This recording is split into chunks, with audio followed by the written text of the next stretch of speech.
tuloy sa atin. Okay? Go the first two letters of the gospel. Pagdating po sa words gospel, makita niyo yung first two words niya, first two letter niya is go. Yan. May kinalaman po yan na kailangan po na isulong natin ang mabuting balita, which means gospel. Diba? Gospel means mabuting balita. Diba? Good news. Yan. Kaya ano pong ibig sabihin po nun? Lagi po natin i-go yung pong good news. Amen? Amen. We are to go with the gospel. Kailangan na nalalaman po natin palagi yung mabuting balita po sa Panginoon. Huwag mong iiwan yung good news. Sapagkat kahit saan tayo dapat mapunta, as we receive Christ Jesus, we always get good news in our heart. Amen. Because Jesus is the good news. Amen. Si Jesus po yung mabuting balita. Siya po yung naging kaligtasan po natin. Because alam naman po natin yung mga bagay na ginawa niya. Kaya never ever let Jesus out of your heart. Huwag mo tatanggalin siya sa puso mo. Kailangan dala-dala mo yan. Kahit saan ka magpunta, sabi ko nga po sa inyo, kahit nasa palengke ka, kahit nasa mall ka, kahit nandun pa sa mga kaibigan mo, sa kapitbahay mo, lagi mong dala si Jesus sa buhay po natin. Our text, the Great Commission, called us to go, di ba? Yung sinabi po sa atin ng Panginoon before He go out, di ba? Ba't po siya iparik po sa langit? Ano po sabi niya po dito? Go ye in all nations, make disciple, di ba? So, ang sabi niya po sa atin, umayo kayo sa mundo, gawin ninyong alagad ko ang lahat. At bautismo niyo siya sa ngalan ng Ama, ng Anak, ng Diyos, Espiritu Santo. So, ang tanong po dito, ito po ba mga alagad nag-go sila? Obviously, nag-go po sila kasi nakita niyo po, nagkanya-kanya po talaga sila ng destination para i-share po yung mabuting balita tungkol sa kaligtasan po kay Jesus Christ. Ngayon, ang tanong po dito, tayo po ba as a Christians having our relations to Jesus, tayo po ba yung lagi pa rin po bang nag-go? Amen. Diba, obviously, we never go again. Diba? Parang we keep on going, sabi nga po ng Lord, pero ang nangyayari po sa atin, we stopping. Amen. Tumitigil tayo, humihinto tayo. At parang gusto na natin nga, uminsan umayaw, di ba? Uminsan gusto na natin bumitaw, uminsan gusto na natin magpahinga, gusto na natin parang pagod ka na, di ba? Pero ang sabi ng Lord, go ye! Amen. Amen, humayo kayo! Huwag kayong titigil, humayo kayo, never stop. Parang sinasabi ni Jesus, huwag kayong hihinto. Hanggang hindi ako dumarating, hanggang hindi ko po kayo na ipaparinig. Pangin gustong parating po sa atin ng Panginoon eh. Kaya as a Christian, sumilip in Christ Jesus, never stop. Amen. Huwag kayong titigil. Kahit saan kayo mapunta, huwag kayong titigil. Sapagkat ang laban po natin dito, tayo po mismo yung tagapagdala na rin po ng mabuting balita ng ating Panginoon po sa ibang tao. Kaya kailangan po natin po yun. Mahalaga po sa atin yun. Most Christians do not go to others with the gospel. Karamihan po, di ba, mapapansin po natin, they attend service, they listen to the words of God, they reading their Bibles, they pray, they go into fellowship, but yet, makikita po natin, hindi po nila inihahayo yung mabuting balita na natututunan po nila. Di ba? Kaya kung mapapansin po natin, ito po yung common problem sa mga churches po ngayon.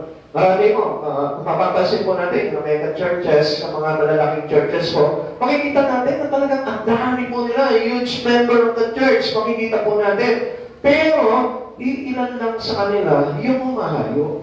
Iilan lang po doon sa kanila na nagdadala po ng mabuting balita sa mga kaibigan. Like for example, tayo po dito, sino po yung dito yung laging dala-dala po yung mabuting balita? Pwede po ba makita yung mga kumain? Yan, medyo nag-aangalin tayo, no? Parang hindi natin, tataas na ako, parang hindi ko na ipapapasyal si Jesus, no? Lagi kong kasama yung aking asawa, yung aking mga anak, yung lagi kong kasama pag aalis ako, pupunta ako sa mall, kasama ko yung asawa ko, yung mga anak ko, kasama ko yung kaibigan ko, yung pagkata ko, yung girlfriend ko, yung boyfriend ko, yun yung lagi kong kasama si Jesus ba, lagi. Ginutubo pa ba palagi si Jesus? Parang kung iisipin natin, no? Parang lagi lang kami sa church, palagi ni Jesus nakikita. Parang sa palengke, hindi ko siya nasama, sa kung hindi ko siya nasama. How can we go with the gospel? Kung halimbawa, hindi natin kasama si Jesus. Amen. Amen. Napansin niyo po yan? Amen. Nakasama mo ba siya nung namalengke ka? Nakasama mo ba siya nung nagpunta ka ng 5-5 Nakasama mo ba siya nagpunta ka ng Jollibee? Uy, ba't naman siya sa amin? Hindi naman siya nakikita. Spirito siya. So what I mean here, share the gospel to others. Amen. Okay, sabi po dito, we have fallen into the corporate Christianity trap. Kung minsan po kasi nakapokus na lamang po tayo sa pag-church, nakapokus na lang tayo sa pagpapaganda ng church, nakapokus na lamang po tayo sa mga bagay sa church. Pero yung Great Commission, yun po yung parang nawala sa atin. We are so busy with schedules that we forget soul winning. Kaya nga, mapapansin po natin, di ba? Even yung pag-church na lamang po natin, parang hindi na po natin mabigyan ng halaga po sa buhay po natin. What more? Kung magsishare ka pa ng words of God, kung magsishare ka pa ng kabutihan, na mabuting balita sa Panginoon para mag-soul win. Keeping the church open instead of sinners out of hell. Nakalimutan na po natin na maghango ng isang kaluluwa na papunta sa impyerno. Kung minsan, para baga nandun na lang tayo sa church, basta okay na ako, basta ako, ligtas na ako, basta ako, I receive already Jesus in my life, I am born again. Kaya lang yung trabaho ng isang born again, hindi natin nagmamanigas sa buhay po natin. Which is yung po yung pinakamahalaga na nawala po sa mga Kristiyano po sa panahon po natin ngayon. Okay? Why Christians do not go? Bakit po ba parang ayaw ng sumulong? Ito mga Kristiyano, tanongin mo nga yung katabi mo, ikaw ba susulong ka ba? Ikaw ba, susulong ka ba? Yan. Susugod ka ba ba? Parang iba na yung sinusugod natin, ano? Parang iba na, parang pagkain na lang, budal pain na lang yung lagi sinusugod natin. Pagka merong handaan, ayaw yan, sige, go tayo dyan. Gano'n na lang, no? Pero pagdating sa pag-share ng words of God, pagmamahagi po ng mabuting balita sa Panginoon, parang hindi na tayo makago eh. Parang nahihirapan na tayo magsabi sa Panginoon, Lord, go ako dyan. Lord, sana ako dyan. Lord, I can be with you. Diba? Isa palagi tayo sa Panginoon, di ba? Lagi gusto natin, Lord, gusto ko kasama kita palagi.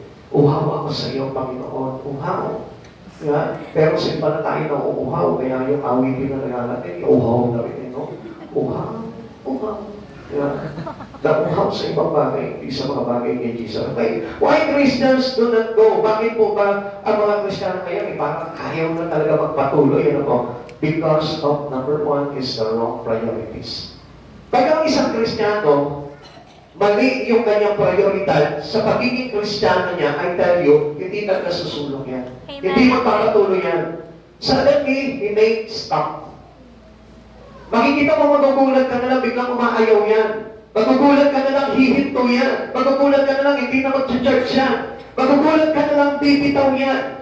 Kasi bakit? Because of the wrong priority. Amen. Pag hindi si Jesus at hindi yung main goal ni Jesus, ang priority natin bilang Kristiyano, I tell you, you stop. Amen. Titigil ka talaga. At maiaapoy mo sa sarili mo lahat ng mga bagay na priority ni Jesus sa buhay po natin. Like for example, ang karaniwan po priority ng mga Kristiyano po ngayon, ano-ano na po yun? About socializing. Gusto na naman po nila yung parang attending parties in the church, sports, dinners, yung mga ganun na lamang po. Yun na lang po, parang masaya sila pagka yung may mga ganung bagay na lamang po. Ibig sabihin po dito, it is not our relations to God. Amen. It is all about ourselves. Amen. Parang pang sarili na lamang po yan. Pagka tayo po ay parang gusto na lamang po natin makipag-socialize na lamang po tayo. Yung po parang barkadahan na lang, kaibigan na lang, parang pakikipagkapwa na lang. Pero wala po tayo noon sa talagang priority. Amen. Self-improvement. Kung minsan nandun na lang tayo sa pansarili natin, i-improve na lang natin yung sarili natin. We go into seminars, more seminars and seminars. Nabubugbog tayo para bagang seminar patig ang nangyayari po sa atin. Ikaw, ang dami mong natutunan, pero the problem is, walang natuto sa mga natutunan mo. Amen. Amen? Amen. What is important to us, attending seminars or attending churches or listen to the words of God, is about merong mga tao na matuto sa mga bagay na natututunan mo. Merong mga tao na matuto doon sa mga bagay na naririnig mo pagdating sa Panginoon. We are not only a listener, but still, kailangan natin maging doers and we need to feed others. Amen. Tayo po mismo, kailangan gawin po natin yung mga bagay niyon, not only to help self-improvement. Parang ang gusto na lang natin gawin. Ako, basta ako, malago ako. Marunong na ako mag-pray ngayon. Marunong na ako magbasa ng Biblia ngayon. Marunong na ako kumatid ng church ngayon. Kaya lang, yung mga kasama mo sa bahay, hindi natuto. And one thing, yan po yung isang bagay na mahalaga sa buhay po natin. As we receive Christ Jesus, we receive the first priority of Jesus. And we need to learn the priorities of Jesus in us. Kailangan tayo din po mismo matutunan natin, ano ba yung priority ni Jesus? Tinanong mo si Jesus, kailangan we have the same priority with God. We have the same priority with Christ. Kailangan parehas po yan at hindi po pwedeng lumihis yung priority namin sa priority ni Jesus because we are a followers of Jesus at a follower of Jesus, kailangan sinusundan po natin yung mga footsteps ng Panginoon. Amen. Good things may crown out the most important. Di ba? Minsan, buti naman yung ginagawa ko Nagde-decors ako sa church, naglilinis ako ng church, tapos umahatid ako, tumutugtog ako. Kaya lang yung pinakamahalagang bagay, pinatay ng mga bagay ngayon. Amen? Amen. Ano po may mahalagang bagay? Yung pong Great Commission ng Lord sa atin. Sapagkat ang gusto ng Lord po sa atin talaga, tayo po'y mamunga. Ibig sabihin po nito, we need a harvest. Kailangan po natin talaga na tayo po mismo, makaakay po tayo ng mga tao na patungo sa impyerno. Amen. At yun po yung pinakamahalaga doon, hindi tayo tinuruan ng Panginoon sa kanyang salita para lamang tayo lang ang maligtas. Amen. Amen. Amen. Hindi lamang po tayo tinawag ng Panginoon para ikaw lang ang maligtas. Tandaan po natin, gusto maligtas sa Panginoon, yung po ang sampayanan mo. Na kung minsan, di ba, parang sinasabi natin, okay, basta ako, maatid na ako, tumatalo na ako ng gawain at nakakapakinig na ako ng salita na yun. What about your family? What about your friend? What about your neighbors? What about the people surrounding you? Kung minsan wala na po tayong pakialam sa kanila. Basta ang mahalaga dito, ako nga, hindi ko nga maayos yung sarili ko sa Panginoon Mag-aakay pa ako. Because you have the wrong priority. Amen. Kasi mali yung priority natin. But if you choose God or if you close, if you want to come near to God, kailangan ayusin mo yung priority mo. Amen. Sabihin mo sa kanila, pakiayos mo yung priority mo. Pakiayos yung priority mo. Kaya yung minsan, yung mga magagandang hangarin po natin, yun po yung pumapatay doon sa talagang priority ni God para sa buhay po natin. The Great Commission rate low on our list. Yun po yung napakababa ng para bagang yung pong sabihin po natin na hindi parang pumapasok sa puso mo yung pag-aakay. Amen? Amen. Kasama sa church ako, excited ka naman mag-church, excited ka naman mag-pray, excited ka mag-worship. Kaya lang, yung priority ng pag-aakay at pagdadala ng mabuting balita sa ibang tao, yun ang nawala. Which is, yun yung pinakamahalaga kay Yesu Cristo. Amen. Kaya lagi natin tatandaan, if you involve in one church, kailangan your priority is the soul winning. Amen. Kailangan yung po patuloy tayo na nagliligtas ng kaluluwa. Now, ano pa po ba yung kung bakit nahahadlangan po yung ating pagsulong? Ano ba po ba yun? Let's go into our apathy. What is this apathy? So, ang ibig po sabihin po ng apathy, no real interest in winning souls or need of others. Yung wala tayong gana, yung wala kang interest. Ito nga, sa katabi mo ngayon, wala kang interest Sa katabi mo nga ngayon, parang hindi ka interesado. Hindi mo na kailangan makakilala yan. Basta nakikita kami sa church, okay lang yan. Diba? Kung minsan ganun tayo parang baga, hindi mo inaalam. Bakit kaya siya nandito ngayon? Ano kaya yung kanyang nararamdaman? Ano kaya yung kanyang sitwasyon? Dapat inaalam po natin yan. Because yun po yung kailangan na magkaroon tayo. Yung gana para sa iba. Hindi yung gana lang para sa sarili mo. Amen. Kaya halimbawa, yung mga tinitignan yung mga tao nasasaktan, if they get hurt, diba? If they have pain, if they have difficulties, kung bakit nawawala na sila sa church, kung bakit hindi na sila nag-church, kung bakit hindi mo na sila nakikita, wala na nga yun sa iyo Bakit? Kasi ikaw mismo, wala nang interest para sa mga bagay sa Panginoon. Like for example, ngayon sa oras din ito, mayroon ka ba bang interest na makinig ng salita ng Diyos at pagkatapos na matutunan mo at marinig mo yung salita ng Diyos, may interest ka pa ba na dalhin ito sa ibang tao? Amen. O baka naman, obviously, pagkatapos mo nito service na yung cut na yung topic po natin, tapos na, parang meron palaging ending. Parang alam nanood ng sine, ay tapos na. wala na. Walang happy ending. Nalungkot ka na lang. Bakit? Kasi hindi nagkaroon ng happy ending sa buhay mo yung words of God. Kasi kung mayroong happy ending sa buhay mo, magkakaroon po yan ng beginning sa iba naman para magkaroon ng buhay. Amen? Amen. Kaya kailangan po na mahalaga po sa atin po ito. At huwag tayong mawawala ng gana. Tanongin mo, tabi mo ngayon, may gana ka pa ba? May gana ka pa ba? Parang ano, no? Parang lahat na lang pinatatanong ni Pastor. Ano? Kasi kailangan po talaga na makita po sa atin kung may gana ka pa o wala. Amen. Yeah. Kasi yung iba, mamaya-maya yun, wala nang gana yan. Yeah? Mamaya-maya yan, di ba? Ayan, diretso-diretso pa yan. Mamaya-maya, makikita mo, medyo tumatagilid na ng konti na. Ano? Kaya kailangan lagi po tayo may gana. Okay, ano pa po ba yun? Yung mga handang po sa atin para sumulong po tayo. Yung aming takot. Ano ba itong takot na ito sa mga Kristiyano? Marami po mga Kristiyano, maraming takot. Suppose sabihin, alam niyo po ba, kapag mayroong ang Jesus sa buhay mo, wala nang dapat ikatakot because everything is in you. Because having the Spirit of God, having everything in Christ. Amen. So sa mga salita, wala po tayo dapat na ikatakot. Kaya lang, ito po yung madalas na ikinakatakot po natin kung bakit ayaw natin i-go yung pong gospel, yung pong mabuting balita tungkol sa kaligtasan sa ating Panginoong Jesucristo dahil sa mga bagay dito. Para ba dahil sinasabi po natin, what will I say if I go? Ano sasabihin ko? Sa totoo lang, hindi pa ako marunong talaga sa Bible eh. Sa totoo lang, hindi ako magaling magsalita. Actually, marami pong mga karakter sa Bible, hindi sila marunong magsalita, pero ginamit sila ng Panginoon. Amen. Moises, pautal-utal si Moises, pero ginamit siya. Amen. He made God the representative to Pharaoh. Amen. Ginamit po siya ng Diyos para po, para kausapin at harapin po itong paraon. Sino nga? Ito po si Jeremiah. Sabi niya, hindi po ako marunong, bata pa po ako. Pero, anong ginawa po sa kanya ni God? Ha? Binigyan po siya ng kapangyarihan ng makapagsalita. Amen. So, meaning tayo din po, hindi po ito yung dapat na maging takot natin. Ako, hindi pa ako masyado well-versed eh. Medyo konti pa lang yung memory verse ko eh. Actually, ano mo, hindi naman kailangan yun. Basta you have the Spirit of God, papasok na sa iyo yung salita ng ating Panginoong Jesucristo. Amen. If you decide to share the gospel of God, makikita mo, ang Diyos mismo sisindan ka ng kapangyarihan niya, ng Espiritu niya, para bigyan ka ng karunungan to share the word.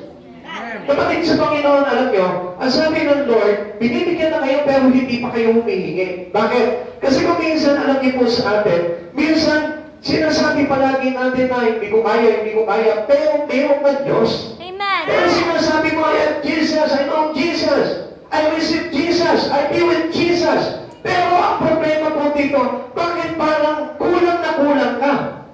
Tinimbang ka, subalit kulang. Yeah? Sino ba yun yung tinimbang pero kulang?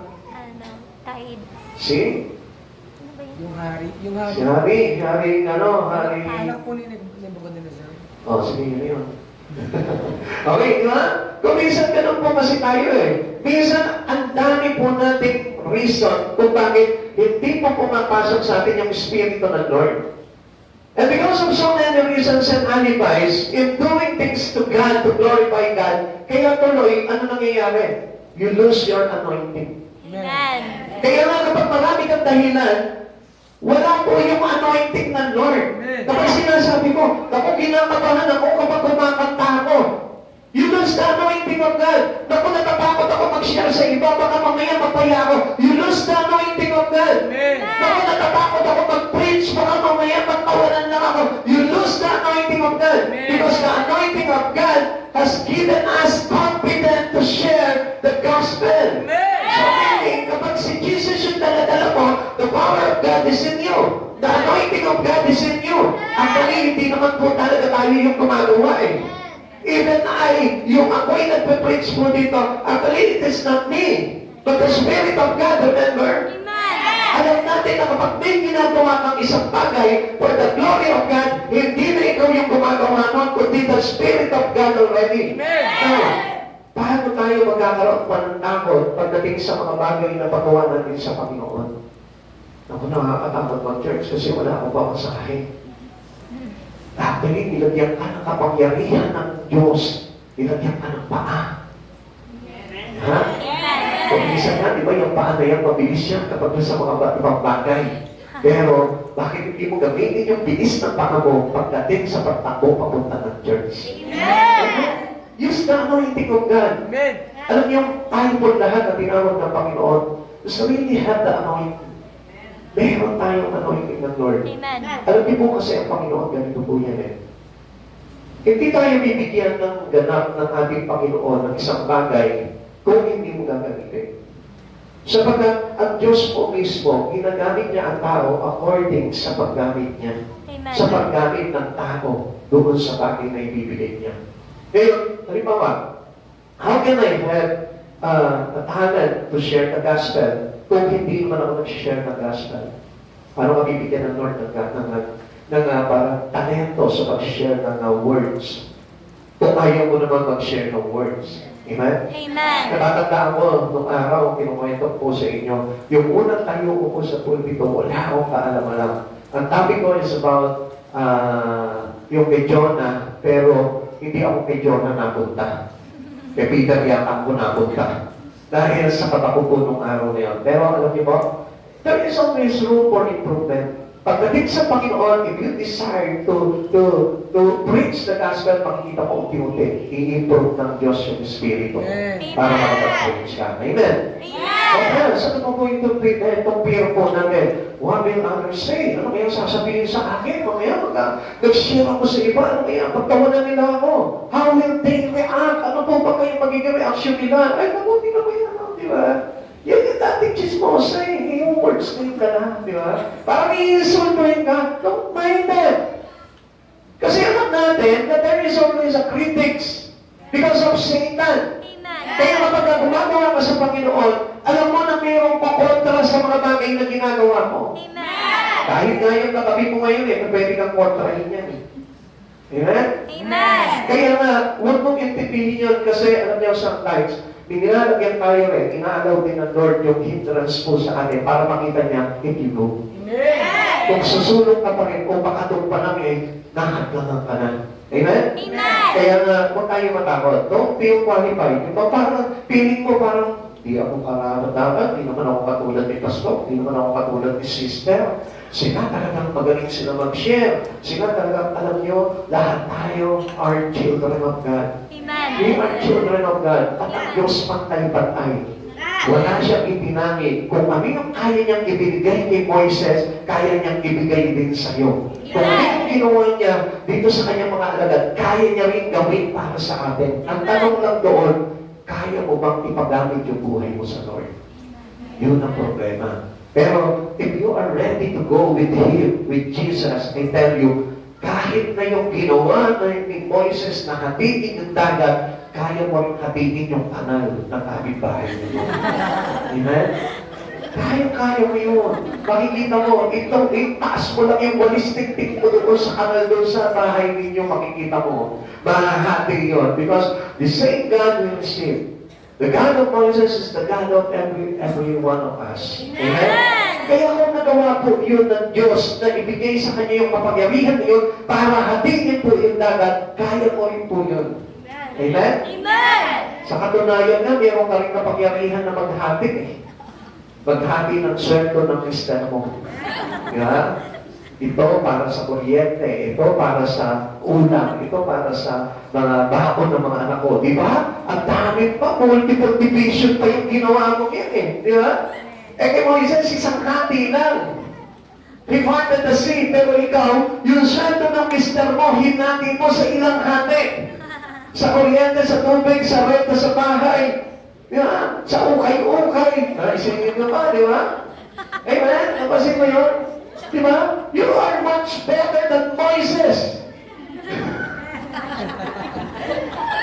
Tama yun? Hindi mo lang. Pero, I tell you one thing. Na talagang kaya mo rin na tanggapin yung anointing ng Lord na yun if you choose to be equipped by God. Amen. Kung pipiliin mo na magpagamit talaga sa Panginoon, you are qualified. Actually, hindi naman ka na talaga kailangan, wala namang qualification ng Panginoon eh. Only, pag gusto mo magpagamit sa Panginoon, and if you are humbly go with Christ Jesus, I tell you, gagamitin ka ng Panginoon. He will qualify you. Amen. Amen. How to overcome obstacles to going? Paano po ba natin malalampasan itong bagay nito? Yan. Alam niyo kung paano po natin malalampasan yung mga hadlang na ito? Tingnan ulit natin sa priority. Yan. Let's go again into the priority. Alam niyo po ba na dapat na pag-set po talaga sa atin, sa priority po natin, it is the same with Christ Jesus. Our Lord has set the example. Ang Diyos po mismo, si Jesus po mismo, ang nag-set ng example po sa atin para yun po yung tularan natin. Kaya lang ang tanong po sa atin ngayon, tayo po ay matatagal ng Kristiyano. Marami po dito mga matagal ng Kristiyano. O yung ibang mga bago pa lamang po dito. Kaya medyo parang alanganin pa po silang sumunod sa example ng Lord. Pero as we go into our study, further study with the words of God, makikita natin na we need to follow Jesus' footsteps. Amen. We need to follow His footsteps. Kailangan po yun po yung magiging kalakaran po natin sa buhay po natin. At wala po tayong ibang magiging basihan kundi only Christ Jesus. Amen. Sapagkat si Jesus yung daan at siya rin yung kinakadaanan po natin sa buhay po natin. Tingnan niyo po, sabi ko nga po sa inyo, para malampasan po natin yung ating po mga hindrances pagdating sa pagsulong po natin sa mga bagay sa Panginoon, kailangan po na maging example natin si Jesus. Ang daming hadlang kay Jesus pero hindi siya pumayag na mahadlangan. Ang daming mga banta kay Jesus pero hindi niya kinatakutan yung bagay na yun. Even the cross. Amen? Amen. Even the arrow. Even the turn, yung pong tinig na corona, the crown of thorn. Amen. Kung mapapansin po natin, di ba, hindi siya nahadlangan nun. Amen. Kahit yung pagbubugbog sa kanya, pagbabato sa kanya, kahit na yung pag-alipos na sa kanya, yung rejection sa kanya, ito ang mainit. Amen. Nagpatuloy siya hanggang kamatayan sa krus. Amen. Sumunod siya sa Ama hanggang kamatayan sa krus. At hindi niya po pinansin kung ano man yung mga hadlang na yun. Kaya lang kuminsan niya po tayo madalas mahadlangan. Kaya kuminsan parang sinasabi na natin, ayoko na. Baka hindi ko na kayanin maglingkod sa Panginoon. Baka hindi na ako makatagal. Kasi ang dami kong ginagawa sa school. Ang dami kong ginagawa. Busy ako sa trabaho ko. Tapos yung pamilya pa kailangan kong asikasuhin. Kapatid sa Panginoon, that's all is hindrance to you. Amen. Everything, lahat ng bagay na yan, magiging hindrances mo para maisulong mo talaga ang Panginoon sa buhay mo. Lahat ng bagay sa iyo, sabi ko nga po sa iyo, not everything that we receive is a blessing. Hindi lahat ng bagay na dumarating sa buhay mo ay blessing. Amen. Sometimes it makes you hindered. Amen. Minsan din yung nagiging hadlang sa iyo. Alam niyo, mas masarap po na tayo po kung minsan ay go lang tayo ng go pagdating sa Lord. Alam niyo kung minsan, pagdating po sa Panginoon, nag-iisip tayo ng, sabihin po natin, a million times. Pero pagdating sa ibang bagay, hindi ka na nag-iisip. Amen? Amen. Sabi ng Lola ko noon, pagkagawa ka ng isang bagay, 10, 100 times. Isipin ko, is it 1? Is it 2? Is it 3? Hanggang sa umabot ng 100, yun pa rin ang isip ko. Walang nabago. Pero alam niyo po, pagdating po sa Panginoon, pag naisip mo na talagang bumuo ka sa Panginoon, hindi mo na kailangan mag-isip. Because the mind, the thoughts of God will guide you. Amen. Sabi mo ngayon, the peace of the Lord surpasses all understanding that guide our heart and mind through Christ Jesus. Ang bahala po doon si Jesus. Amen. Sabi ko, iingat sa iyo at wala kang dapat na ikatakot po doon. Amen. Ano po ba yung setting example po ni Jesus sa bawat po isa po sa atin na maging priority po natin? Sabi po ng Luke chapter 19 verse 10, ang anak ng tao ay naparito upang hanapin at iligtas ang naligaw. Now, pag naglingkod ka sa Panginoon, huwag mo nang intindihin yung mga problema mo. Ang intindihin mo yung makapagligtas ka ng kaluluwa. Because every soul that you win is rewarded. Alam mo ba yung sinasabi po ng Biblia? Na sino man makapanumbalik, sino man may pag-unawa na makapanumbalik ng isang masama, di ba? Mapanumbalik niya sa kabutihan, ay parang ano? Isang malingning na tala. Parang Kristiyano. Parang isang maningning na tala sa kalangitan. So, ibig sabihin po nito, you can easily see by God. Ang dali mo nakikita ng Panginoon. At alam niyo po ba, if the eye of God is you, if you are the apple of the eye of God, alam niyo po ba na ang daling pagpalagi ng buhay po natin? You can easily will receive the reward of God. Kapag tayo po ay nagniningning sa paningin po ng ating Panginoon. Kaya every soul winning has a corresponding reward from our Master. Kaya po natin, yung pag-aakay mo, alam niyo po ba, it can be an answer to your prayer. Kaya nga kung minsan, alam niyo po ba, hindi natin kung minsan tinataliman yung bawat panalangin po natin eh. If you are asking for something to God, dapat po na tayo din po, lagyan po natin ng sacrifice. Amen. Kasi, halimbawa, meron kang gusto na ma-receive sa Panginoon, bakit hindi mo nakiba ng pag-aakay? Hindi mo pa ba alam na kapag tayo nag-aakay, ay napakalaki ng gantimpala po dito sa Panginoon? Amen. Kaya nga alam niyo po, kapag nag-aakay po tayo, I am really sure na ang pangalan mo ay nandun sa aklat ng buhay. Amen. Alam niyo, last night, meron po ako napakinggan about sharing about those people who preach gospel, who preach the word. Alam niyo po pala, kapag tayo po ay nag-preach po ng salita ng Diyos and we never stop preaching the word of God, alam niyo po ba, priority tayo ng Lord.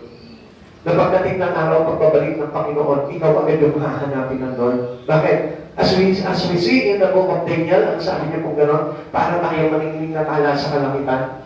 Mga kapatid sa Panginoon, kaya pagbalik po ng Panginoon dito, ikaw agad yung makikita ng Lord. Ito yung nag-share ng gospel. Ito yung sumisigaw doon sa klasa. Ito yung pinagkatabuyan dahil sa pag-share niya ng words of God. Because if your priorities is the priority of Christ Jesus, you can be also a priority to God. Amen. Alam po ba natin yun? Dahil yung soul winning is a priority of God, priority of Jesus. Now, kung yun yung gagawin priority, magiging priority ka rin ni Jesus pagdating ng araw na dumating ang Panginoon dito sa mundong ito. Amen. Kaya nga, ang dali po na maging answered prayer kapag ginagawa po natin yung priority na pinapalo po natin sa Panginoon. Bakit? Because of the word of soul. Napakahalaga ng kaluluwa sa Panginoon. Ikaw na nandiyan ka ngayon, mahalaga ka sa Panginoon. Amen. Huwag mong iisipin, walang kwenta yung buhay mo. Pagkaling sa mundong ito, walang kwenta ang buhay mo. Pero sa Panginoon, I tell you, napakahalaga ka. Amen. You are precious to God. Kung minsan parang sinasabi mo, bakit ganito ang buhay ko? Walang kwenta ang buhay ko kasi hindi ako pinagpala. Mahirap ako. Ang dami kong kawalan. Ang dami kong mga failures. Ang daming mistake ko nagagawa. But still, nandito ka ngayon. Tinawag ka ng Panginoon because you are precious to God. Amen. Mahalaga ka sa Panginoon. Kaya kahit na anong kalagayan mo, mahalaga ka sa Panginoon. Kaya lang, do not put blame into you. Amen. Basta ikaw nakarating ka sa Panginoon, lumapit ka sa Panginoon, tandaan mo, mahalaga ka sa Panginoon, sapagkat mahalaga sa Panginoon ang kaluluwa. Amen. Kahit sabihin mo, ikaw yung pinakamalagway na tao ng araw, ikaw yung pinaka-black sheep sa pamilya mo, ikaw yung suwail sa magulang mo, I tell you, pag nandito ka na, tinawag ka ng Panginoon at pamulak ka sa Kanya, you are precious to God. Napakahalaga mo na sa Panginoon. Mateo chapter 16 verse 26. Sapagkat ano ba ang mapapala ng isang tao kapag niya ang buong daigdig, ngunit mapapahamak naman ang kanyang sarili? Ano ang maibibigay ng isang tao kapalit ng kanyang buhay? Amen? Amen. Alam niyo mga kapatid sa Panginoon, sa totoo lamang po, kahit na mag-desire ka ng mga bagay dito sa mundong ito, wala pa rin eh. Bakit? Still, mauuwi pa rin lahat yan sa wala. Amen. Pero, yung i-desire mo na mag-impok ka ng kayamanan para sa Panginoon, yun yung pinakamaganda doon. Amen. As you are precious to God, kailangan lahat din ng mga bagay na ginagawa mo is be precious to Him. Amen. So, kung ano malaman po natin, bawat po isa po sa atin, yung iyong pagkita ng malaki man o maliit ay walang halaga sa Panginoon. Yung iyong pag-aaral man, matalino ka man o hindi, walang halaga yan sa Lord.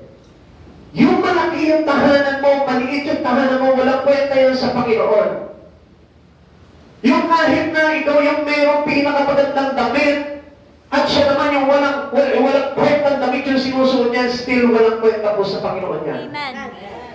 Sapagkat ang mahalaga sa Panginoon ay yung kaluluwa. Amen. Amen po yung sinabi po ng ating Panginoon na si Solomon man, Di ba? Mayaman si Solomon pero hindi nakapagsuot ng napakagarang damit na katulad po na sa bulaklak. Amen. Mga kapatid sa Panginoon, hindi yun ang basihan ng Panginoon. Kaya nga, ayaw ng Diyos na maawa ka sa sarili mo. Amen. Sapagkat yung awa sa sarili ay walang halaga yun. Kundi, kailangan ang kaawaan mo yung iyong kaluluwa. Amen. Kung wala ka sa Panginoon. Amen. Amen? Amen. Okay, tuloy po natin. Bakit pa po ba? Jesus called us to be patient of man. Lagi mo tatandaan. Pakisabi mo ulit sa katabi mo, tinawag ka hindi lamang na mailigtas, Tinawag ka hindi lamang ikaw na maligtas, kundi tinuturuan ka ng Diyos na maging mangingisda. kundi tinuturuan ka ng Diyos na maging So, mangingisda. ano ang gagawin mo ngayon? Convert your job into fisher. Amen. Amen? So, kung ano yung trabaho mo, gawin mong i-convert mo yun into a fisherman. Amen? Amen. Halimbawa, saan ka nagtatrabaho? Halimbawa, nagtatrabaho ka sa gobyerno. Maging fisherman ka doon. Halimbawa, nagtatrabaho ka sa eskwelahan. Maging fisherman ka doon.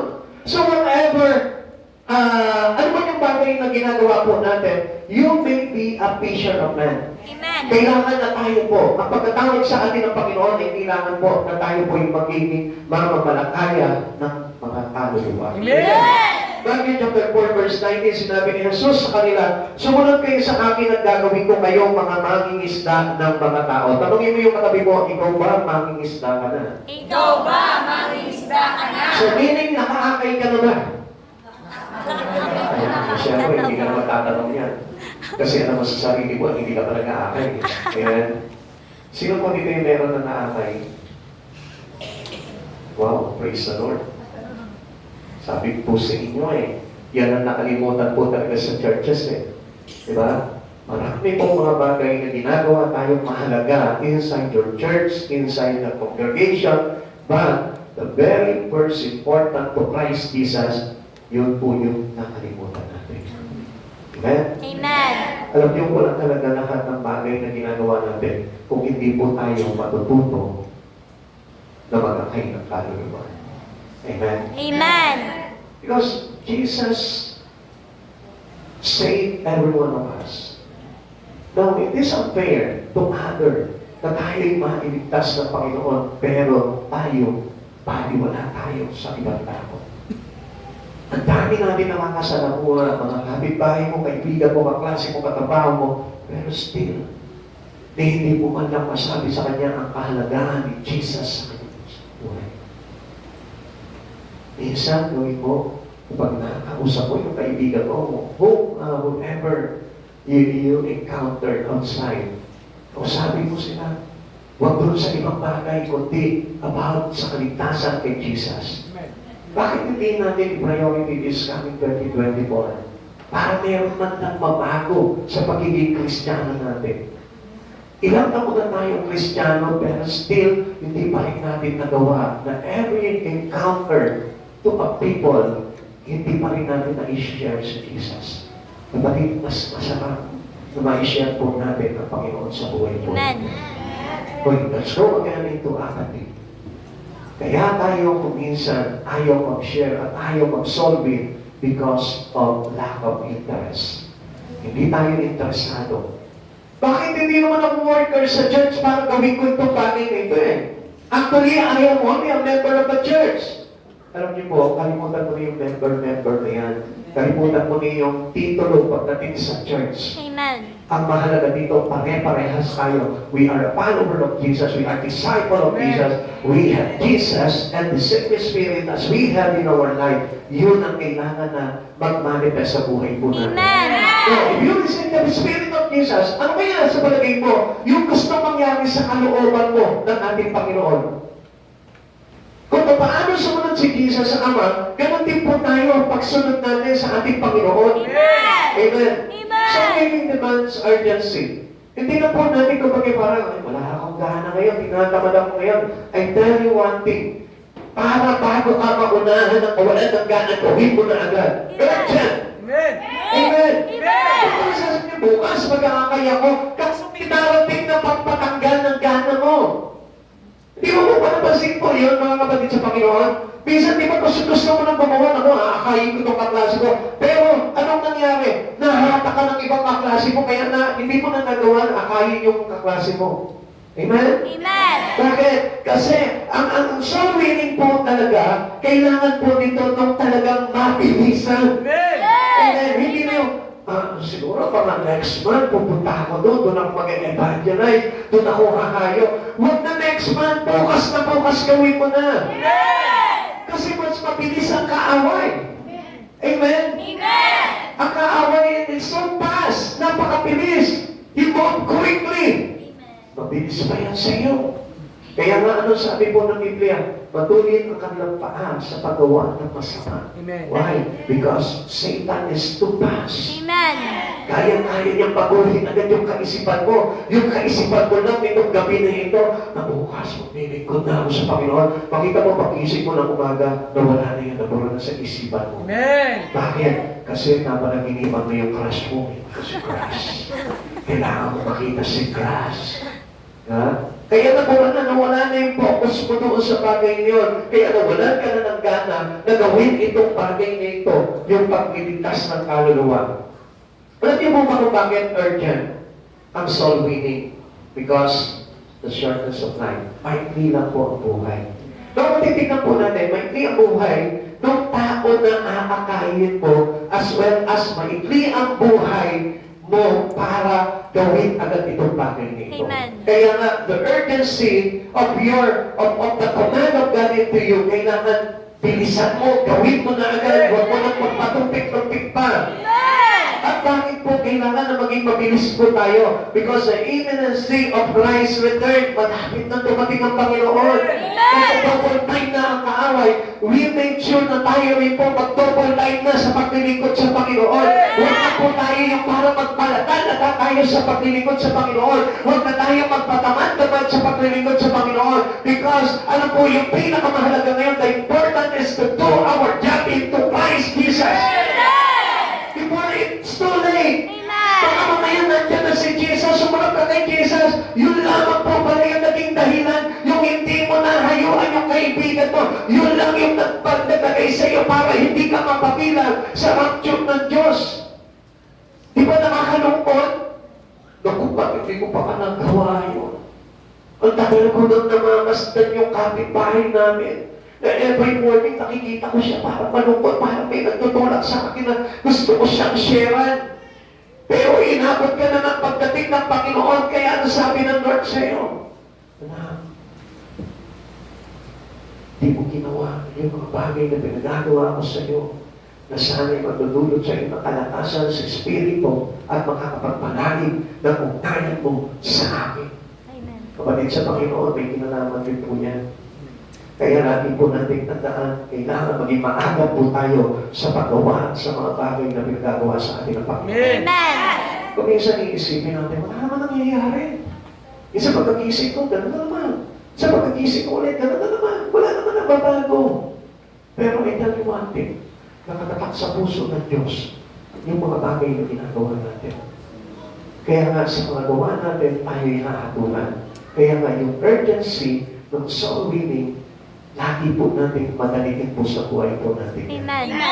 Kung meron po mga parang pinapakatagpo po sa atin ng Panginoon, let's say, yung kaklase mo, kapitbahay mo, yung kaibigan mo, yung kumari mo, o kung sino man yung mga natataanan mo, nakakasalubong mo, pag sinabi ng Lord, kailangan ko na marinig niya yung salita ko, yung mabuting balita, i-share mo agad sa kanya. Amen. Huwag ka na magdalawang isip pa. Amen. Obedience demand commitment. Kailangan po natin talaga ng pagsunod. Walang halaga yung mag-church ka.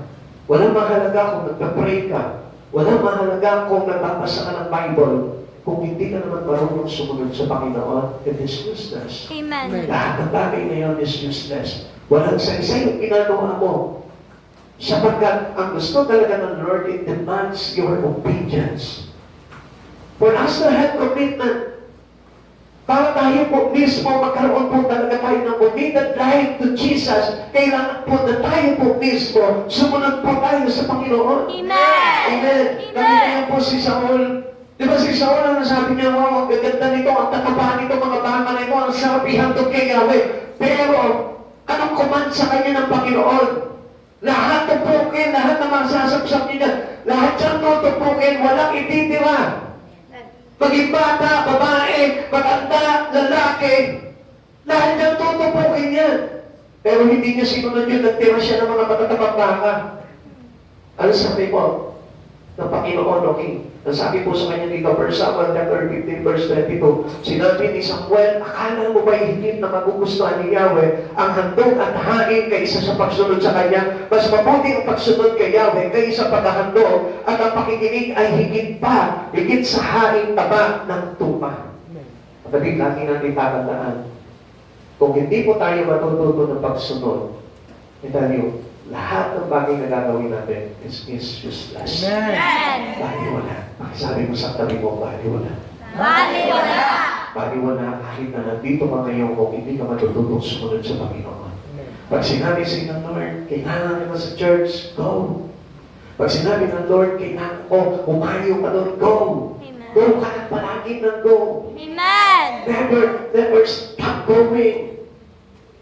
Lagi po natin tatandaan na we need to keep on going. Amen. Kahit na anong sitwasyon, kahit na mahirap ang sitwasyon mo, kahit maraming problema, kahit na halimbawa, let's say, may problema ka sa mister mo, may problema ka sa pamilya mo, may problema ka sa financial mo, I tell you keep going. Huwag ka tigil, huwag ka susuko, because this is how your obedience to God happen.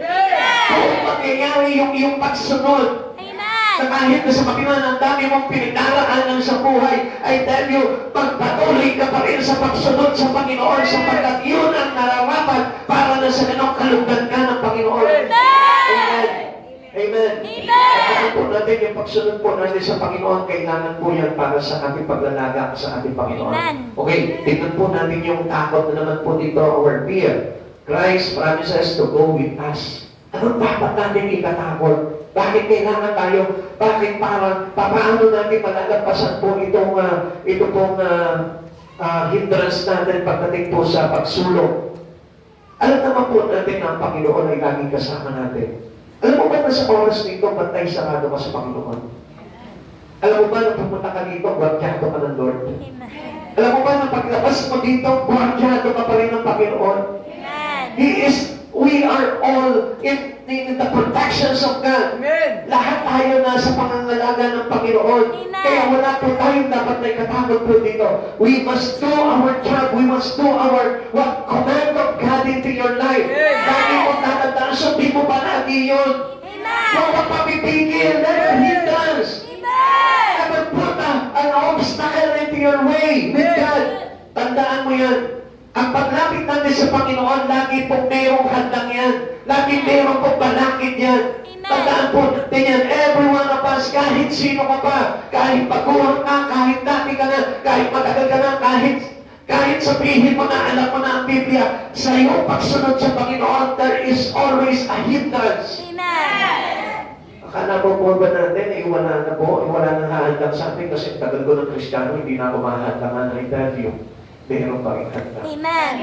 Amen. Amen. Kaya nga, huwag po tayo matakot sapagkat ang Diyos ay lagi natin kasama. Amen. Naniniwala ka ba sa oras nito kasama mo ang Diyos? Amen. Amen? Amen. Totoo?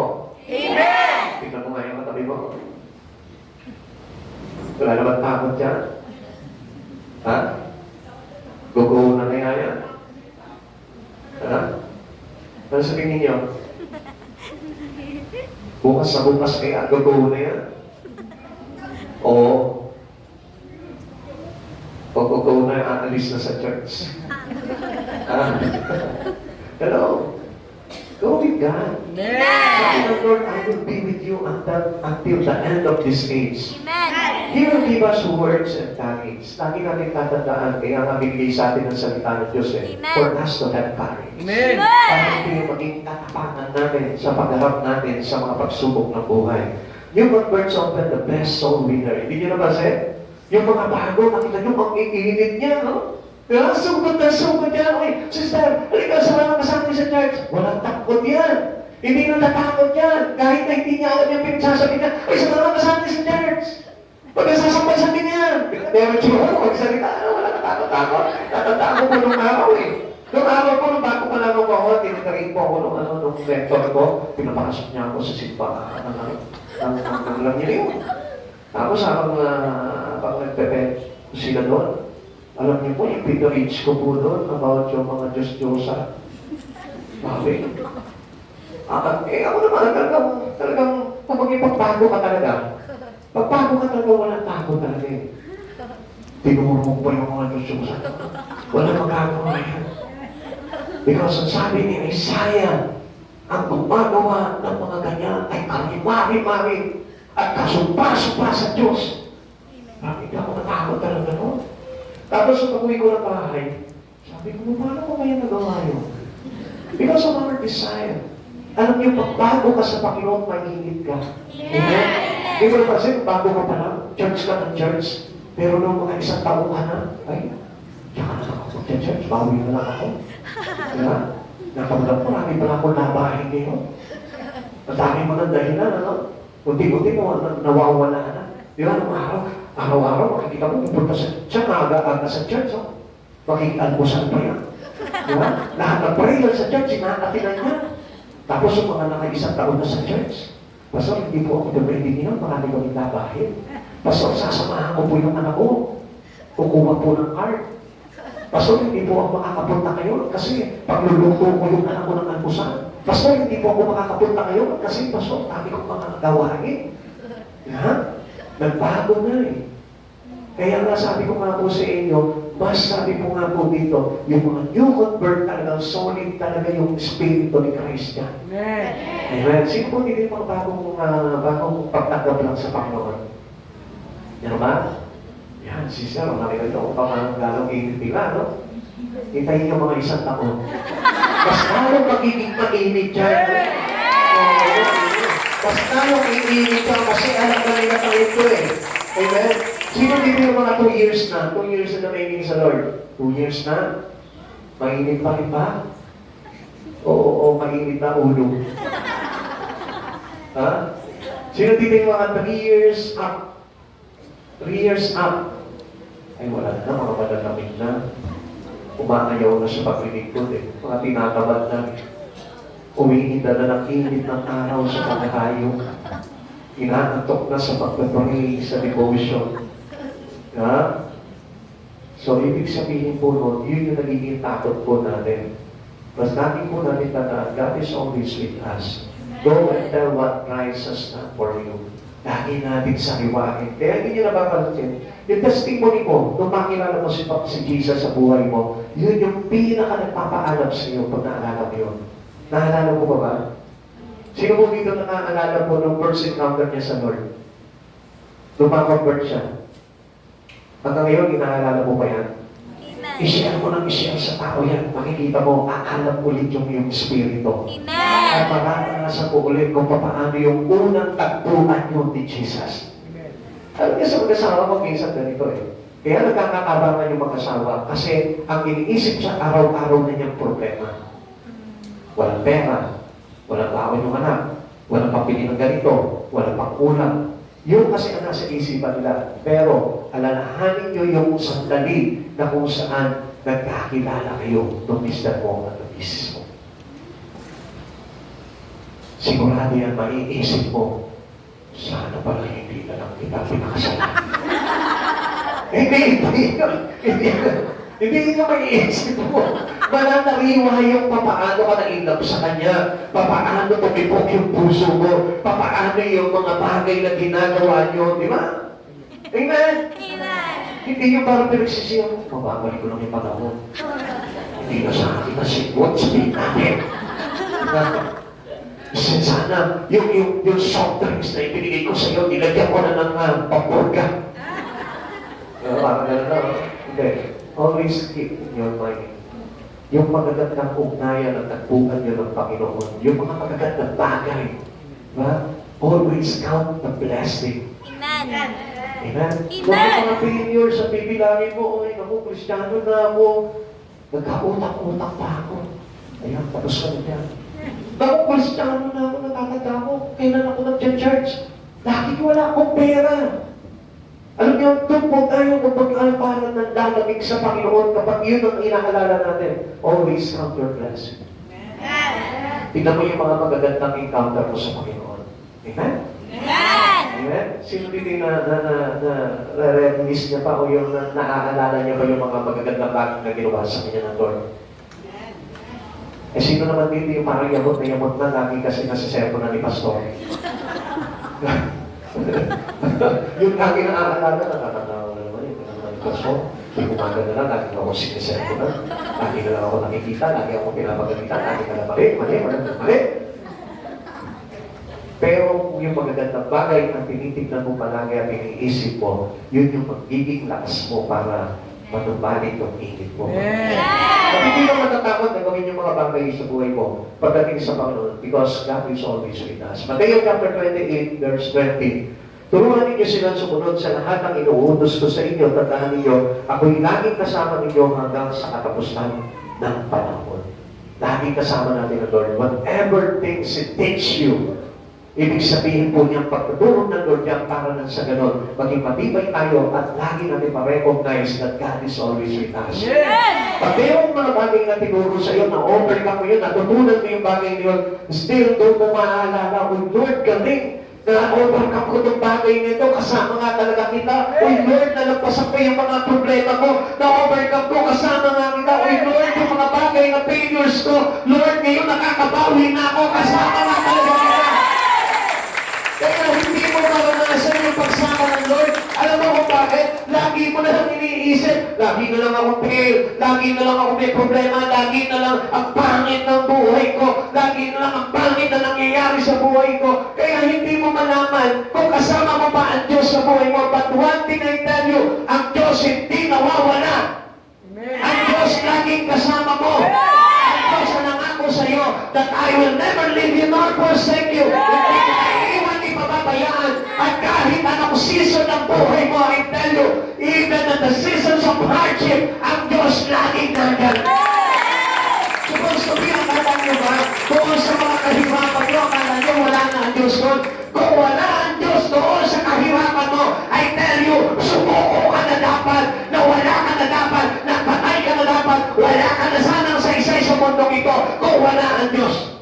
Pero ang hindi mo naiintindihan, during your hardship, ang Diyos ang nagmamaniobra, nagdadrive ng buhay mo. Kaya nakita mo, natatag ka pa rin, nakatayo ka pa rin, nalalagpasan mo pa rin lahat ng pagsubok. Because God is always with us. Sa kabila ng karamdaman, ang Diyos ang naglagay sa iyong katawan para i-absorb na yung karamdaman na yun. Kaya ka nagkakaroon ng kagalingan. Kaya na-overcome mo lahat ng mga pagsubok mo dahil sa Diyos. Kaya lang, ang tanong po natin palagi, kaya ko ba ito? Tutuloy pa ba ako? Kaya kung magpasok sa isipan mo yung bagay na yun, it is really because you forget that you have Jesus in you. Kasama mo ang Diyos. Kaya, alam niyo, mas maganda pa umpisahan mo ulit yung buhay mo with Christ Jesus. Huwag mong iisipin na hinwalayan ka ng Panginoon sa buhay mo. Iniwan ka man ng maraming tao. Iniwan ka man ng mga mahal mo sa buhay. Basta lagi mo tatandaan, God is always with me. Nasa puso mo palagi si Jesus. Pinatitibay niya ako, pinatakalat niya ako, pinalalakas niya yung espiritu ko kung bakit pinagdaraanan ko ito mga bagay na ito. But one thing may assure, the best is yet to come. Pagdating ng panahon, ang Diyos ang pinakamagandang bagay na magaganap sa buhay ko. Where shall we go? Saan po tayo nalakad? Saan tayo magpapatuloy? Yan yung karaniwang tanong po natin. Magkaroon ng tanong. Because as we go with God, there is no limit. Walang limit po yan. Pag magninimita ka ng Panginoon, Lord, hanggang doon lang ang kaya kong puntahan. Lord, hanggang dito na kaya kong gawing paglilingkod. Lord, ito lang yung kaya ko. Lord, ito lang yung kaya kong i-share. Lord, ito lang yung kaya kong gawin. Lord, ito lang yung day na kaya kong ibigay. Lord, hanggang dito lang ako. Ito lang yung kaya ko. I tell you something. If God is always with us, there is no limit. Kaya mo yung lahat. Because of God and not because of you. Amen. Because of Jesus and not because of your knowledge. Because of Jesus and not because of your heart. Because of Jesus and not because of your talent. Amen. Hindi yan dahil sa galing mo, kundi dahil kay Jesus na naglalagay sa iyo ng kalakasan. Amen. Where shall we go? Saan tayo pupunta? In all the world. Sa lahat ng dako. Sa lahat ng bansa. So meaning, wherever you go, God is with you. Amen. Kahit saan ka magpunta, kahit saan ka mapadpan, lagi mong tatandaan, hindi si problema ang kasama mo, hindi si kahirapan ang kasama mo, hindi si kabiguan ang kasama mo, hindi si kawalan ang kasama mo, ang kasama mo si Jesus. The unlimited God! Lagi mong tandaan ang Diyos, kailanman hindi naglimita yan sa buhay po natin. Gusto nga ng Lord na ilagat sa iyo lahat ng bagay. Amen. Kaya lang tayo po yung problema kung bakit nalilimitahan po. Mark chapter 16 verse 15. At sinabi ni Jesus sa kanila, umayaw kayo sa mundo at ipangaral ng magandang balita sa lahat ng tao. Sabihin mo sa mga kaibigan mo, sabihin mo sa mga kapitbahay mo, sabihin mo sa pamilya mo, that there is Jesus. Amen. Is willing to be with you. Amen. To go with Him, to go with Him, to go with Him. Amen. Yung sabihin mo sa Kanya, alam mo, anak, gumalaw mo ng church kagabi. Alam mo ba, sabi po ni Jesus, anak, gusto niya, isama mo rin siya. Sabihin mo sa asawa ko, umating ako ng church kagabi. Alam mo ba, pinapasabi niya sa iyo, gusto niya na malaman mo na kasama mo siya.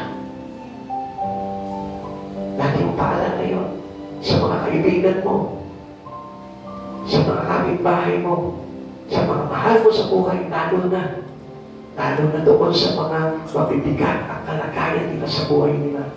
Pagdala mo sa kanila, Amen. narinig ko ang tinig ng Diyos na nagsasabi, kasama ka niya kahit saan dako ka paparoon. Amen. Amen. Amen. We can go in organized visitations program. Pwede natin dalhin po yan. Tatapin natin yung mga bahay-bahay ng mga kaibigan nyo, ng mga kapitbahay nyo, mga kaklase nyo, na tell them about the good news in Christ Jesus. Alam niyo, itong muling panahon na ito, ito po yung pinakamagandang gawin po natin. Yung tayo po mismo, sa mga kakilala o hindi man natin kakilala, i-share natin sa kanila that Jesus loves him so much. Amen.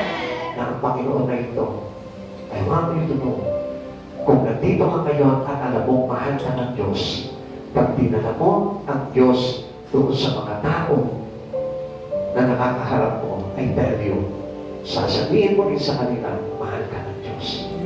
Hindi lang tayo ang minahal ng Diyos. Kaya nga tinatawag niya yung mga naniligaw. He came to seek and save the lost. Dahil gusto niya ipaalam that He is with them and He loves them. Amen. Mahal tayo ng Diyos. Amen. Amen. We can go to those who are hunting hospitals and others. Sa mga kailangan natin talaga akayin. Bakit hindi natin puntahan yung mga may karamdaman? Pag-pray natin sila at sabihin natin sa kanila na ang kagalingan ay na kay Hesus Kristo. Amen. Kailangan po natin sila sa ating Panginoon. We can go to those who live near us, to the adults and to the children. Wala tayong itatangi po dyan.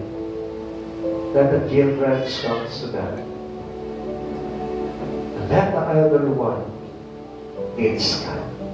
Alam natin na kailangan din nila ang Panginoon. Huwag na sabihin na nanay ko matanda na siya, pabiyanin na lang siya doon sa bahay. Yung lola ko matanda na yun, hindi na makakahakbang dyan yun. Kailangan pa rin nila ang Panginoon. Amen. Kung tayo magkaroon ng limitation, bata pa yun, hindi pa makakaintindi yun, dalhin mo pa rin sila. Amen. Busy sila sa pag-aaral, dalhin mo pa rin sila. Amen. Because the important things is to know them. To know by God. Amen. Kailangan makilala din nila ang Diyos at makilala sila ng Diyos. Huwag mo silang pagkaitan. ng karapatan. Sapagkat karapatan ng lahat ng tao na makakilala sa kay Jesus. Karapatan ng isa sa atin na nakakilala na ipakilala si Jesus sa kanila. Amen. We can go to people we meet every day. Pero kung mga nakakausap, obviously, pag namamalengke ka, may nakakausap ka. Pag lumabas ka ng bahay mo, may nakakausap ka. Sa eskwelahan, may nakakausap ka. Dali po sila sa Panginoon. Lead them to God. At huwag mo papayagan na hindi mo ma-share sa kanila yung kabutihan na mabuting balita sa Panginoon. Amen. Lagi matandaan that we as a converted to the Spirit of Jesus, our lives is also changed. Yung ating mga tila, yung ating mga labi, ay binago ng kasama ng buong pagkatao natin. Kaya huwag natin, iba, ang dalas mo mag-jokes, magkwento ng mga istorya, mag-storytelling. At kuminsan na, kahit na yung buhay ng kapitbahay mo, di ba? Ikinukwento mo sa mga kapitbahay mo rin, sa mga kaibigan mo. But now, your lip was changed. Amen. Bakit hindi mo ikwento kayo sa kanila si Jesus? Pakilala mo sa kanila. Sabihin mo sa kanila, kailangan nyo si Jesus sa buhay mo. What will happen when we start going? Yan. Anong kaya yung mga ganap po? We will find evangelism a great adventure. Yan. Makikita natin na sarap pala. It is adventurous to bring Jesus to every houses. Makikita mo ang sarap na kapag naranasan mo na may tumanggap, may nagpapasok sa iyong pamilya, para nararamdaman mo that Christ and you was there. Amen. Amen. Amen. So, parang nararamdaman mo na kasama mo talaga si Jesus pag mayroong tumatanggap sa iyo. At ngayon din, kapag nire-reject ka, naaalala mo, even Jesus was rejected.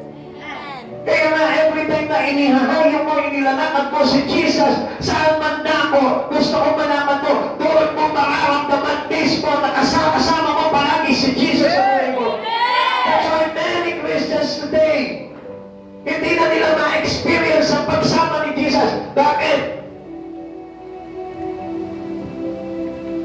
Because they are being apathetic in evangelism. Tamad na sila. Wala na silang gana. There is no interest. Pero gusto ko malaman mo, to experience God's presence, ihayo mo yung mabuting balita ni Kristo, makikita mo, makakasama mo at mararanasan mo ang presence ng Lord. Amen. Our fear will be replaced by faith. Doon lalago pa yung iyong pananampalataya sa ating Panginoon. We will experience the joy of serving. Kaya nawawala tayo ng gana sa paglilingkod sa Panginoon. Bakit? Kasi hindi tayo nag-alakay. Always keep remembering na kapag nag-akay ka, Jesus is there. Amen. Na kapag umakay ka ng isang kaluluwa tungo kay Kristo, Jesus was there. Amen. Lagi mo kasama. Kung gusto mo na masumpungan mo palagi ang Panginoon sa buhay mo, mag-akay ka. Kung hinahanap mo ang Diyos, bakit ganito? Lord, in prayer, hindi na kita maranasan. Pag-solving ka, maranasan mo si Jesus. Amen. Bakit ganito? Hindi ko na maranasan sa church si Jesus. Mag-akay ka. Tumatok ka ng mga bahay-bahay. Ipakilala mo si Jesus. Makikita mo, mararamdaman mo, yung presence ni Jesus is in you. Kung mo mararanasan na si Jesus pumapasok sa iyong katauhan. Kapatid sa Panginoon, di ba marami po na nagsasabi na bakit ganito ang pastor? Hindi ko na nararamdaman si Jesus sa buhay ko. You know why? Because of your lacking interest to soul winning. Pero nagkaroon ka na naman ng concern para magligtas ng mga kaluluwa na wala pa sa Panginoon, I tell you, baka isang pray mo lang, babarang ka na ng presensya ng Lord. Baka isang sabihin mo lang ng words ni Jesus, babarang ka na ng presensya ng Lord. Huwag kang mawawala ng gana pagdating sa mga bagay sa Panginoon. I tell you, makikita mo, yung laging pagsama ng Diyos sa buhay mo, lagi mo ma-encounter yan. Amen. I don't believe Christian who are lazy of doing things to God at nararanasan nila ang Panginoon, hindi mo naniniwala. Sapagkat maniniwala ako, if you do things to glorify God, like for example, evangelism, bringing the words to every houses, doon mo ma-experience yung talagang kabanalan ni Jesus sa buhay mo. Kapatid sa Panginoon, Sa oras na ito, siguro marami po sa atin na parang nawawala na ng gana pagdating sa pag-iikot. Let us set us a new beginning in our Christian life. Bakit hindi po ngayon? Di ba kung minsan, di ba meron tayo mga gadget na kung saan kapag ka humihina na, bumabagal na yung gadget mo, nire-refresh mo, nire-restart mo. Why don't you restart your life into Jesus? Makikita mo, magbabago ulit yung pananaw mo. Let's do the beginning of your life, your journey with Christ Jesus. Makikita mo, lalakas ulit yung espiritu mo. Magiging masipag ka ulit pagdating sa Panginoon. Magkakaroon ka ulit ng kagalakan na papurihan ng parangalan ng Diyos na ito sa buhay mo. Restart your life. Mga kapatid sa Panginoon, go ka na pagdating sa Panginoon. Ay, mas tayo sa presensya na Lord. Let us worship natin naman. Hallelujah, glory to Jesus. Panginoon, we go unto your presence right now. Nais namin, Panginoon, ay panumpaling ko kami, Panginoon, sa unang yugto ng aming paglilingkod sa iyo, Panginoon. Kung paano, Panginoon, at pakilala ka sa amin, O God. At kung ganap, Panginoon, na nasumpungan ka namin, O Lord, sa aming buhay. Lord, yung nandun yung kababaan ng aming kalooban every time na umaawit kami sa iyo. Every time, Panginoon, na nag-worship kami sa iyo, Lord. Yung activist, Panginoon, na maranasan namin, Panginoon, yung presence mo, O God. Restore our spirit, O God. Sa mga tadhami na po manabago, Panginoon, sa buhay po namin, sa paglilingkod namin sa iyo. Kaman, may palunggan. O sa akin mo, Panginoon, as we do, just close your eyes and feel and enjoy the presence of the Holy God. Because I know Jesus is in you. Naniniwala ako na pumapasok ang Diyos na ito sa puso mo because He wanted us to restore by Him. Allow Jesus to restore your spirit. Come on. Naniniwala ako na sa oras na ito, Jesus is with us. Jesus is with us. Jesus is touching your heart right now. Hallelujah, Jesus.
sa'yo, Lord.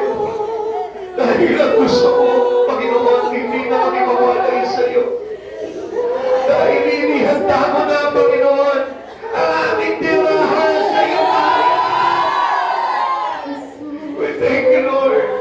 We thank you, O God. We thank you, Jesus. Sa mga Panginoon Jesus. Salamat sa Panginoon.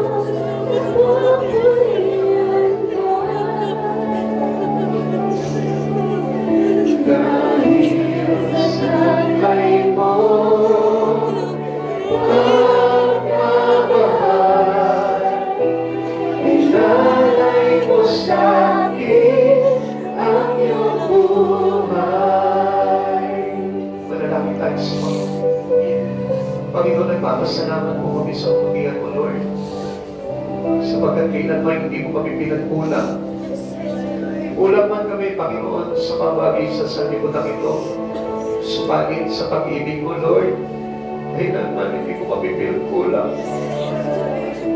Sa kabila, Panginoon, ng mga hangin na pangyayari sa aming buhay at sa mga bagay na nagagawa namin alinsunod sa iyo, Lord, patuloy mo pa rin ipinararamdam sa amin, Panginoon, ang pag-ibig mo wagas at walang makatutumbas. Panginoon, maraming salamat po, Lord.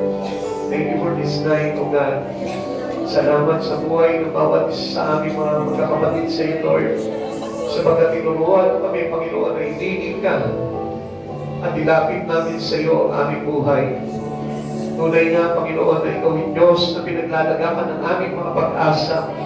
Sapagkat sa kabila ng mga kabiguan, Lord, binubuhay mo pa rin po sa amin, Panginoon, ang pag-asa na kaloob ng iyong pagsama sa amin, O God. Maraming salamat po, Panginoon, sa iyong mga salita. Salamat sa iyong dakilang presensya sa pagsama mo po sa aming kalagitnaan. Salamat sa aming mga kapatid na narito ngayon na ikaw ang Diyos na naglalag. Salamat, Panginoon, at pagpalain mo po sila, O Lord. So, saganahin mo, Panginoon, ang taon na darating para sa kanilang buhay. At kaya mo kalaganan sila sa Espiritu mo, Panginoon, sa katotohanan. At kaya mo paggamit ang bawat buhay po namin para sa karangalan mo, God. Panginoon, revive everyone in our spirit, O God. Revive our spirit, O Lord, in you, Lord. At kaya mo maging malakas sa bawat isa amin, Panginoon. At hindi na panghinaan pa, O God. Lagi mong ipaalala sa amin, Panginoon, that you are with us always, O Lord. Hanggang sa dulo ng daigdig, kasama ka namin, O God. Maraming salamat po, Panginoon. Pagpalain mo po ang bawat isa at ayan na hiniling po sa inyo sa panalangin ito, O God. Pagpalain mo po sila ng kasaganahan, Panginoon, sa buhay, O Lord, at sa kanilang mga pangangailangan, O God. Kaya po, Panginoon, na magpupaw sila, Panginoon, sa lahat ng bagay na kailanganin nila, O God, financially, materially, O Lord. At hayaan mo rin po, O God, sumagana ang Espiritu po nila, O God, sa ganun, O God, na sigit pa, Panginoong Jesus, na lumalim ang aming ugnayan sa iyo, O God. Salamat po, Panginoon. Inilalaga ko po sa iyo, Panginoon, ang pag-iingat sa bawat isa, O God. Ingatan mo po ang bawat isa, lalo-lalo na sa aming pag-uwi sa aming mga tahanan, O Lord. At sa pagbawat lakad namin, Panginoon, ikaw ang Diyos at gabay, iwanag sa aming buhay at pag-iingat po nito, Lord. Maraming salamat po, God. Pagpalain mo po ang church nito, God, at patuloy na magpaakyat na maraming kaluluwa sa lugar nito, Lord, na mapagbilang, Panginoon, sa aming mga pagpupuri, Panginoon, at sa lahat ng aming mga plano, Panginoon, upang makarangalan ka ng todo, God. Salamat, Panginoon Jesus, sa iyo po at dakilang kapurihan. Sa pangalan mo, Panginoon, ang tungkol namin ang pasalamat at lahat ng papuri ay sa iyo po lamang. In Jesus' name, Amen and Amen. God bless you all po. Maraming po.